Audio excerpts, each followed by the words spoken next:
Hello, vinyl community. This is Mark from Westchester, and I am doing my first vinyl update in a long time. This is brought on mainly because of the fact that my favorite record store, the Mad Platter, is going out of business. John Harden and Debbie Rich have been there for a long time. 42 years that store has been in Westchester selling records and stuff music-wise, and they're going to call it quits. And so I say hats off to the Mad Platter. Going to miss you so much. I am good friends with them, and I've helped them catalog all their stuff over the last couple of years. It's going to help them in their sale that they're having for the next couple of months. So if you're in the area, go down and check them out. Okay. Now, believe it or not, I'm going to do this straight through. I haven't looked at any of the records in my J collection, and I have also to tell you a few things that I just got at the Mad Platter during the sale. So here we go. First thing I got, Badfingers, Wish You Were Here, which was the posthumously released, actually it was released in 1974 for about 7 weeks, and then Warner Brothers pulled it from the shelves, and Badfinger didn't have a chance. Poor guys. I liked it. I just listened to it last night. Two of the tunes on it, You're So Fine, and meanwhile, Back at the Ranch and Should I Smoke, which is a compressed piece of work, were good. It's good, great sound, but it wasn't like No Dice. No Dice was, I think, their best album. Mothers of Invention. Now this is Frank Zappa, The Mothers of Invention, 1968, I think, maybe 69, 70. This is a Vietnamese pressing, I believe. It was made for the armed forces, the men in the armed forces during the Vietnam War. Kind of interesting. The inside of this jacket, which is very flimsy, is the outside of the jacket. I have a number of these. I have like the Allman Brothers and some other artists on this. It's kind of a novelty to have. It sounds pretty good too. I mean, the pressings are okay. Not bad. Got the Chambers Brothers used. This would be Love, Peace, and Happiness. And half of this is live at the Fillmore and half of this is in the studio. I do know Love, Peace, and Happiness, the recording. I really dig it. Glad I have that. This is Squeeze. Frank from Squeeze. I have not listened to this, but I do love Squeeze. Difford and Tilbrook were the McCartney and Lennon and McCartney of their day. Tom Rush. I bought this for not much at all at the Mad Platter during this sale.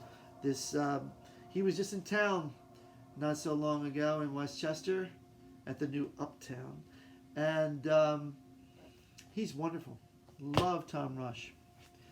Newly bought Warren Zevon. This is a compilation of his hits, Werewolves of London and Lawyers, Guns, and Money are two killer tunes that I've taught to 2,354,629 students.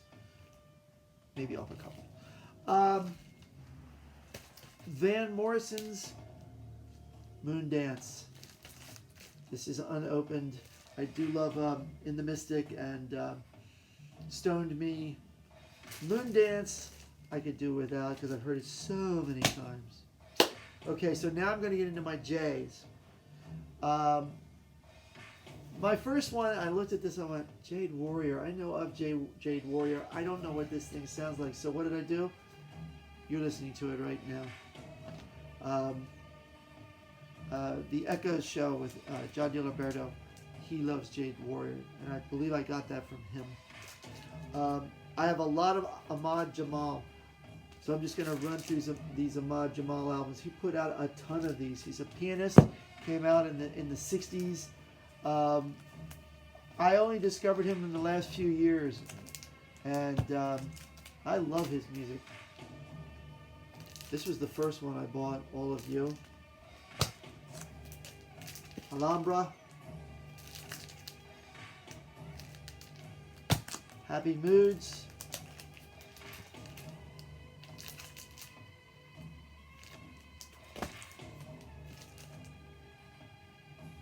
This is just Ahmad Jamal, Volume 4.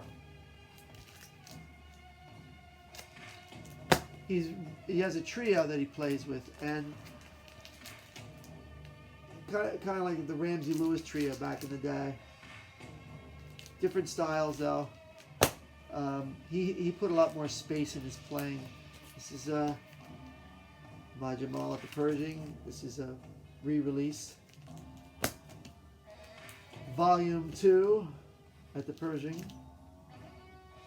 And I wrote here, vinyl is quiet, performance great, recording fair, brushes are annoying, tunes okay, not great. Boy, am I the critic. Okay. The Naked City theme. Yeah, I got a lot of, I didn't even realize I had this much Ahmad Jamal. And I don't even know if I listened to this one. I think this one I didn't like so much. I know I listened to it because I have it in this the wrapping here. This is a late Jamal. This might have been the first I got. This is great. This is done in the last few years. Saturday Morning.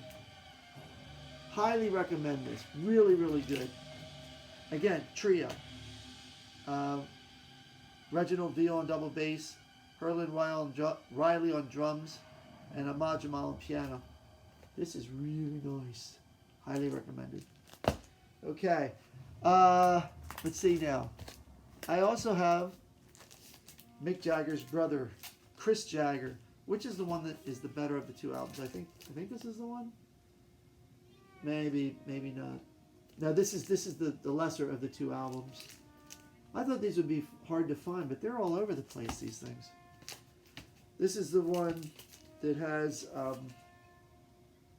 Joy of the Ride on it. I heard this stuff on FM radio. They played a little bit of this album back in the day on WYSP in Philadelphia.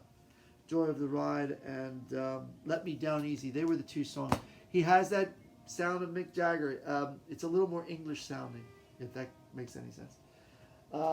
Next thing I got here is a Smithsonian collection of classic jazz. Now, I haven't listened to this in ages. And you know what? Because I see it here, I'm going to have to listen to it.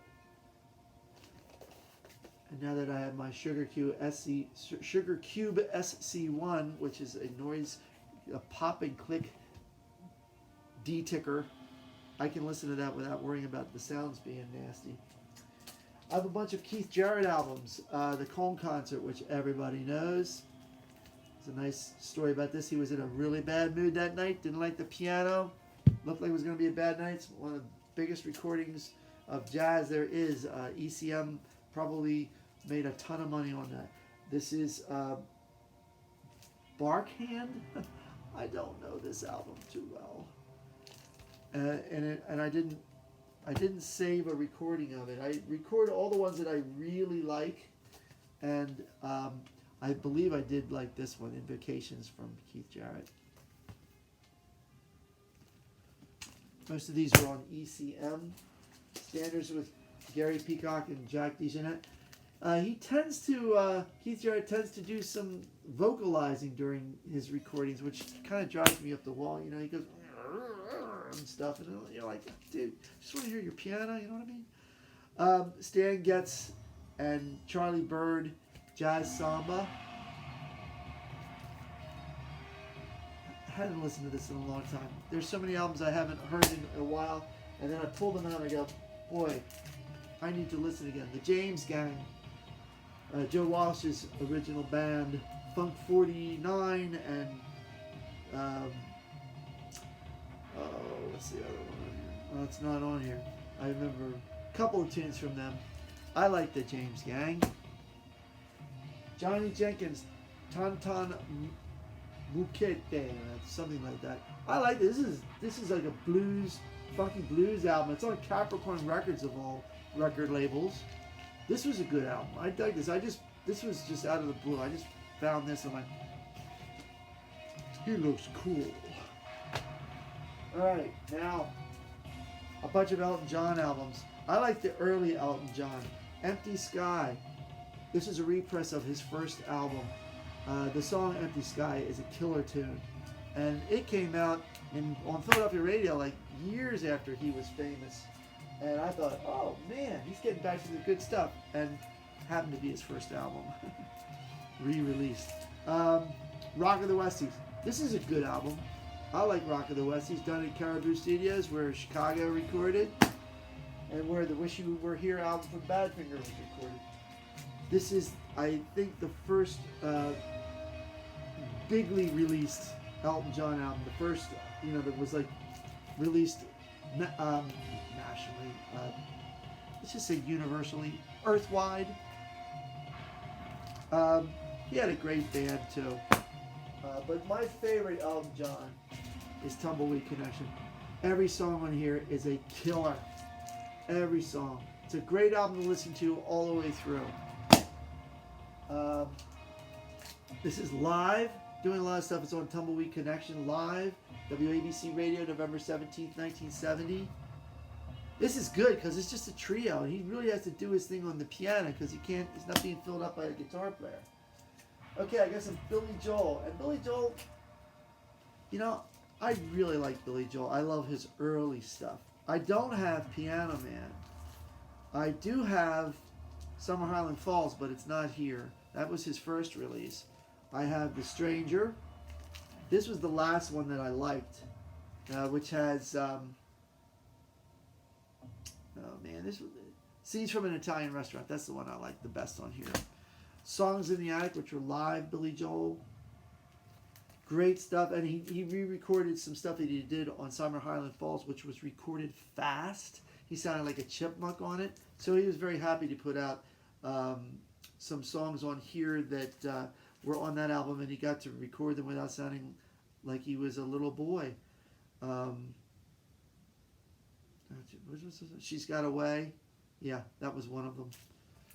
Anyway, okay. I digress. Turnstiles. Maybe my favorite of his albums. Just a great songwriter.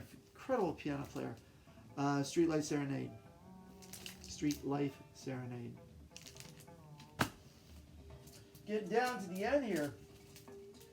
This is a band I was crazy about when I was a kid. And I have two of the same album. Jojo Gunn. This had Jay Ferguson from Spirit, and I saw this band on American Bandstand, and I was hooked. Run, Run, Run, Babylon, 99 Days, great songs on this album. Then the second and third albums came out, and I bought them, and I was like, really? They put all their great stuff on their first album, and everything else was not so good. And I do, believe it or not, have only one Jethro Tull album. I know I have another Jethro Tull album here or there somewhere.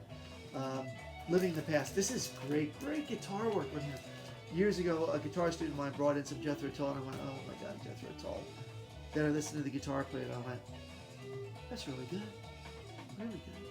So, believe it or not, that's it for my J collection. It's all over the floor now. I got to pick it up, so I'm going to say goodbye to you. And feel free to leave comments, questions if you have any. I want to throw one thing at you. This is my group, One Alternative. This is our album Twilight that I released last year. I have a number of these left. You can get these on Discog, and if you wish, I will even sign it for you. That's it for now. Remember, music is the best, and God bless the Mad Platter.